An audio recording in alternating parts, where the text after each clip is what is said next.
Senator Warren.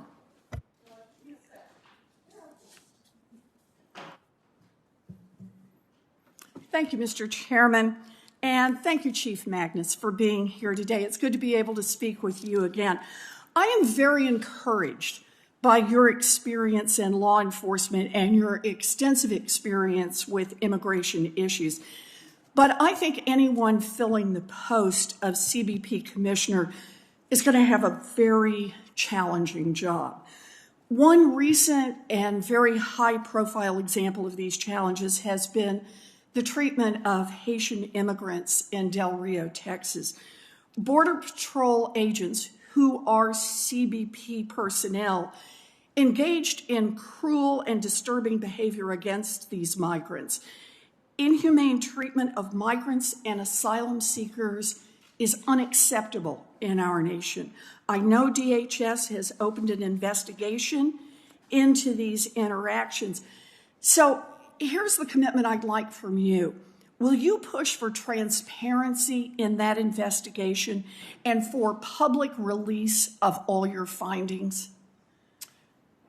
Senator, thank you for the question, and I think you will find that I have a long history of transparency and sharing things with the public, whatever the outcome may be, because I think this is how you sustain and build trust. I agree. The images that we saw were troubling.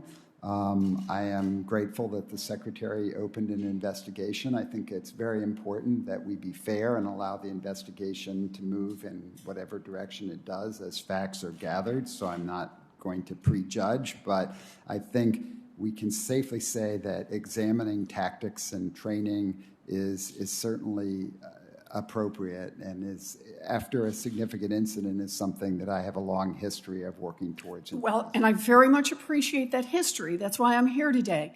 But I'm asking actually for a commitment, and that is that you will push for transparency in this investigation and for the public release of all the findings.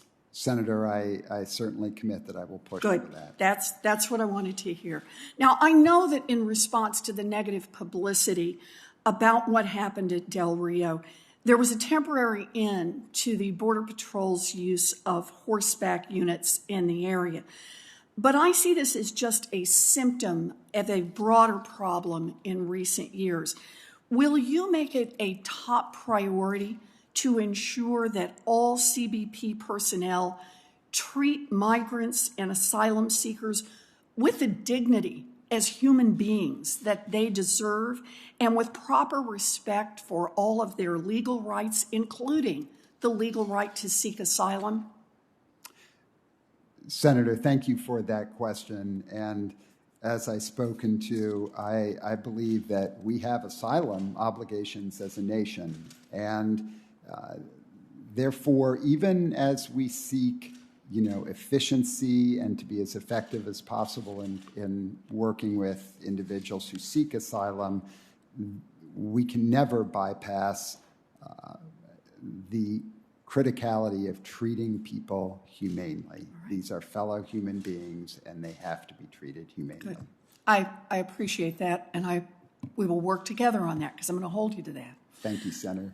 Another concern I have is about the effects of the COVID pandemic at immigration detention facilities. As you know, I've been pushing for greater transparency about COVID cases in these facilities, and Congressman Castro and I introduced a bill to help ensure accurate and complete data collection regarding COVID testing, vaccination, and safety protocols at CBP facilities and other immigration detention facilities.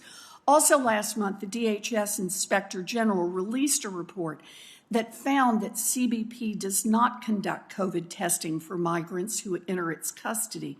The Inspector General recommended that DHS reassess its COVID response framework, and DHS agreed with this recommendation. With that in mind, will you prioritize working with other federal agencies to ensure accurate and complete data transparency regarding COVID-19 in CBP facilities? Senator, thank you for the question. And, without good data collection, I think we're really not in a great position, right? So I support data collection. I support being transparent with that data, particularly as it relates to COVID. I think this is critical. Good. And will you commit to keeping Congress informed about your findings? Senator, I absolutely will. Good. You know, the CBP commissioner has an obligation to ensure the health and well-being of individuals in its care and custody. Congress and the public have a right to know what is happening, so I appreciate your commitment to making that a priority. Thank you. And thank you, Mr. Chairman. My colleagues